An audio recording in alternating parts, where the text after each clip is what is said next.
자, 여러분 반갑습니다. 고2 내신 3주 완성 찐 내신 한국질에서 여러분을 만나고 있는 전성호 선생입니다. 반갑습니다. 여러분 너무 고생하셨습니다. 근데 사실 뭐 여러 가지 사회 분위기나 이런 게 긴장하고 제대로 된 시험을 치르기에는 많은 어려움이 있었죠. 네, 그래서 선생님은요, 여러분에게 이번 시험은 원래도 그런데 이번 시험은 그냥 어디까지나 시험일 뿐 그닥 신경 쓰지 말아라. 그 말씀부터 말씀을 드리고 싶습니다. 평가로서의 의미는 없어요. 어차피 성적 처리 안 돼요. 근데 성적 처리가 된다 해도 고2의 3월 시험은 큰 의미가 없습니다. 왜? 전범이잖아요. 근데 우리 아직까지 공부를 안 한 친구들이 더 많고, 그리고 뭐 미리 국영수를 하지 사탐까지 많이 하지 않잖아요. 그러니까 저는 평가로서 큰 의미는 없다라고 말씀을 드리고 싶어요.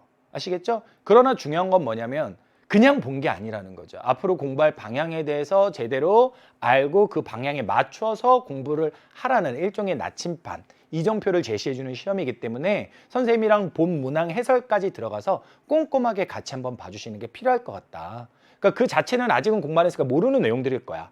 하지만 선생님이 거기서 중요한 문제들 뽑아서 딱 8개만 뽑아서 고3까지 써먹을 수 있는 거 말씀드릴 테니까 그것들만큼은 같이 공부해봤으면 좋겠다라는 말씀을 드리고 싶습니다. 자, 전체적으로요, 핵심 지리 개념을 시험으로 풀어보는 기회였고요. 여러분이 느낀 난이도는 쉽지는 않았을 거예요. 중상 이상은 됐을 겁니다. 근데 제가 그 키워드를 알려드릴까요? 뭐가 핵심이었는지 아세요? 위치예요. 위치, 지도입니다. 지도. 어디쯤에 어느 지역이 있다. 예를 들면 뭐 큼직하게는 특별광역시나 도지역, 조금 더 구체적으로는 어느 시나 어느 군, 이런 것들에 대한 디테일한 문제가 진짜 많았고요. 그리고 단순히 뭐 예를 들면 보성의 녹차, 보령의 머두축제, 이런 하나하나의 지역성, 그런 걸 가지고 낸 문제도 있었지만 그게 아니라 일반적인 그냥 개념 문제들에서도 위치를 알아야만 되는 문제들이 정말 많았어요. 그래서 지리의 핵심 개념이 뭐다라는 걸 명확하게 보여준 시험입니다. 위치입니다. 위치.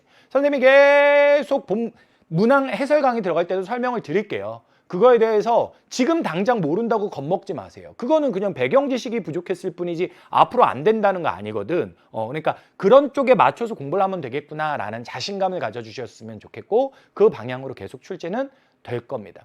그리고 원한다면 여러분들이 선생님이 찐 내신 한국질에서 여러분과 3주 완성으로 30강 같이 합니다. 아주 열심히 준비했고 촬영하고 있어요. 근데 거기서 조금 더 나가서 공지사항 읽어보시면 위치를 모르겠다. 이번에 핵심이라고 했던 위치를 모르겠다라고 하면 고3 강의에 선생님이 언니 오빠들과 누나 형들과 같이 강의를 했는데 거기에 무지개 개념 완성의 1, 2강에 위치에 대한 내용, 외워야 될 것들을 정리를 해놨거든요. 일종의 영어로 받아들인다면 단어장 이런 걸 만들어놨으니까 그거 같이 하면서 앞으로 우리가 자신감을 갖고 공부해준다면 저는 뭐 고2 내신 모의고사 다 상관없이 모두 다 훌륭하게 여러분들이 저와 함께라면 해낼 수 있으리라 믿습니다. 그래서 이 시험 자체는 정말 좋고 선생님이 말한 그 강의 그리고 본 해설 강의를 통해서 중요 문항을 선생님이 뭘로 봤는지 관심 갖고 그것들을 따라와 주시면 좋을 것 같아요. 아시겠죠?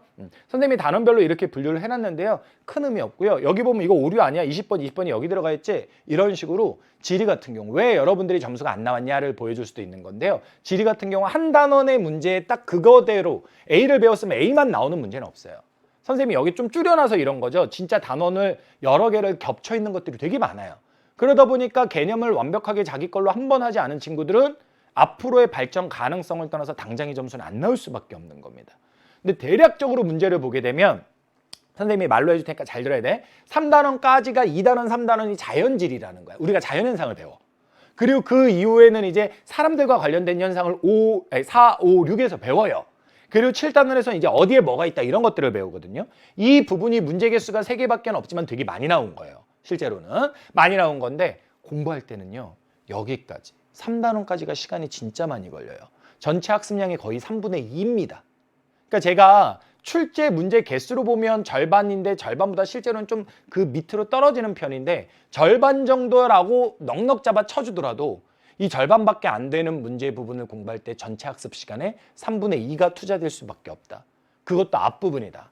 그러니까 여러분들이 지칠 가능성이 큰데 지치지만 않아주고 간다면 뒤쪽에 3분의 1만 공부해도 또 절반 이상을 맞출 수 있는 내용들이 기다리고 있기 때문에 충분히 여러분들 한국지리 즐겁게 내신 과목으로 공부하고 그리고 모의고사로서 시험에 응시하고 더 나가면 수능으로도 선택할 수 있다.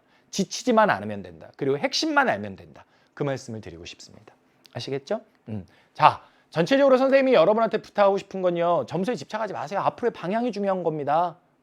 선생님이 이게 말을 하자면 그런 거야, 얘들아. 너희들의 지금 점수의 차이는 실력의 차이가 아니야.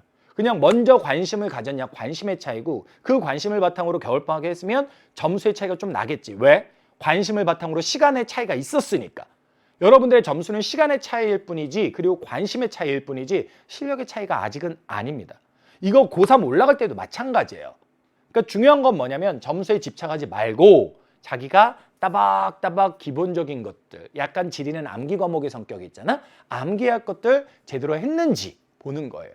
그리고 그런 것들을 조금 더 포괄적으로 말하면 문제의 자료는 어차피 고3 때 선택을 하면 조금 더 어려워져요. 그때 좀 더 연습해야 돼요. 그런데 기본적으로 내용을 이루는 선지나 이런 것들은 안 바뀐다고요. 그러니까 앞으로는 선생님과 자료 하나하나에 일일비하지 말고 선생님이 특히 본 문제에서도 8문제를 강조해 줬는데 그런 것처럼 핵심적으로 잘 나오는 개념들, 그 개념들에 집중해서 자기가 이 부분을 했는지 안 했는지 분석해 주시라는 거죠. 아시겠죠? 그리고 전성호와 함께라면 달라집니다. 전성호와 함께라면 제가 여러분들 내신 강의에서도 같이 해드리지만 고3 때도 여러분들과 같이 하게 될 텐데 달라집니다. 그런 것들을 같이 하시면 나아질 수 있다는 거죠. 오케이? 그래서 선생님은 여러분한테 크게 부담 갖지 마라.